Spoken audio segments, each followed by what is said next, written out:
second guess tradition, trying to find loopholes that don't exist, trying to add interpretations to historical or traditional accounts that are based on some partial scientific finding or some trend in history that doesn't always work.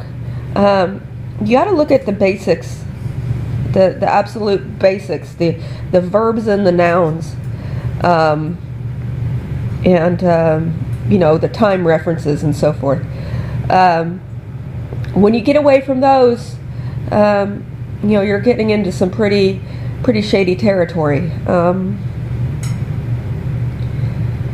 So it all gets skewed. Every generation, a page or two get lost. The things that people try to add back in, sometimes people reconnect because they see it, how it came up from the soil. But anyway, long story short, mom never tried to send any of her kids back to Mongolia. She loosely associated with a bunch of people from Mongolia because they had a similar appearance to her, which they couldn't always explain very well. And surrounding cultures, the people in the Altai region, which is where Gramps told us that we were, that's our region. The story is about all these different cultures washing over, and the different things that are supported in different terrains that happen again and again. And sometimes India comes up, sometimes Russia comes over, sometimes China comes over, and different things develop in these different regions, but they tend to behave similarly even after millions of years. Sometimes,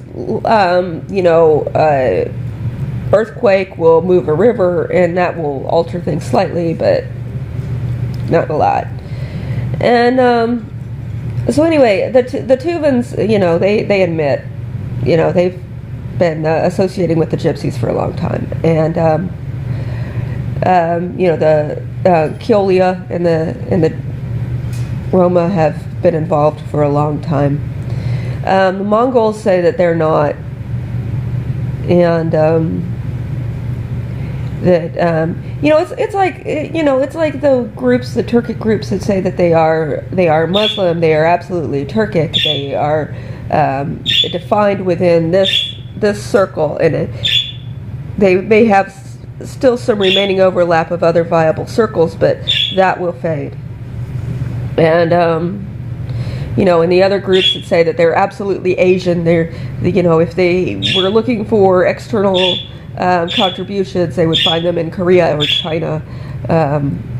They would not be getting involved with people who are from Egypt and that kind of thing.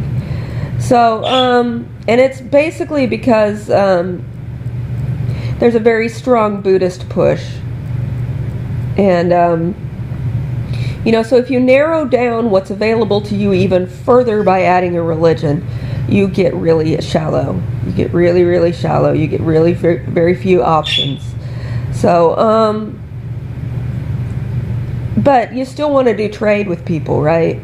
And you still, the Buddhists want to back up their mumbo jumbo with empowerments and things like that. So, so that gets into the whose empowerment is this? Who does this empowerment belong to? Does it belong to the Mongols? Does it belong to the Buddhists? Does it belong to a wider experience? It belongs to a wider experience. And if you want to narrow your ass out of that, then there's enough of us in here fighting over few enough resources that if you want to participate in something else, you need to draw resources from them to do that. If those people are just selling you a bill of goods, if they're got a mirror shining at whatever we're doing, and they're claiming that they're the same as us, just sort of slightly backwards, you should have noticed that.